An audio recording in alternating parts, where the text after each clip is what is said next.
ଜଣେ ଯୁବା ପୁଅ କାମ କରିବାକୁ ଗୋଟିଏ ଅଫିସକୁ ଗଲେ। ତାଙ୍କୁ ଅଫିସର ଚଟାଣ ସଫା କରିବାକୁ କୁହାଗଲା।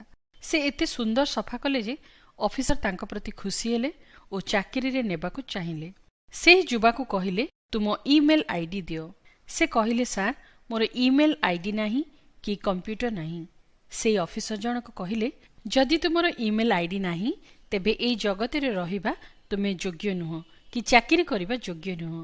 ସେହି ଯୁବକଟି ଅତ୍ୟନ୍ତ ନିରୁତ୍ସାହିତ ହେଲେ। ଭାବିଲେ ସେ କ'ଣ କରିବେ। ତାଙ୍କ ପକେଟରେ କେବଳ 100 ଟଙ୍କା ଥିଲା। ସେ 100 ଟଙ୍କାର ଟମାଟୋ କିଣି ବିକିବା ଆରମ୍ଭ କଲେ। ଆଉ 100 ଟଙ୍କା ଲାଭ ହେଲା। ସେ 200 ଟଙ୍କାର ଟମାଟୋ କିଣିଲେ ଓ ବିକ୍ରି କଲେ। କିଛି ସପ୍ତାହ ମଧ୍ୟରେ ଗୋଟିଏ ଟ୍ରଲି କିଣିଲେ। ବ୍ୟବସାୟ ଆହୁରି ବଢ଼ିଲା। ଗୋଟିଏ ଅଟୋ କିଣିଲେ। କିଛି ଦିନ ପରେ ଟ୍ରକ୍ କିଣିଲେ। ତାଙ୍କ ବ୍ୟବସାୟ ଏତେ ବୃଦ୍ଧି ପାଇଲା ଯେ ସେ ଜଣେ ଧନୀ ବ୍ୟକ୍ତି ହୋଇଗଲେ। ଦିନେ ତାଙ୍କର ଇନ୍ସୁରାନ୍ସ କରିବା ପାଇଁ ଇନ୍ସୁରାନ୍ସ କମ୍ପାନୀର ପ୍ରତିନିଧିକୁ ଡାକିଲେ। ସେହି ପ୍ରତିନିଧି ତାଙ୍କୁ ଇମେଲ୍ ଆଇଡି ମାଗିଲେ। ସେ କହିଲେ, ମୋର ଇମେଲ୍ ଆଇଡି ନାହିଁ। ପ୍ରତିନିଧି କହିଲେ, ଯଦି ଆପଣଙ୍କର ଇମେଲ୍ ଆଇଡି ଥାନ୍ତା ଆପଣ ବଡ଼ ଲୋକ ହୋଇପାରିଥାନ୍ତେ।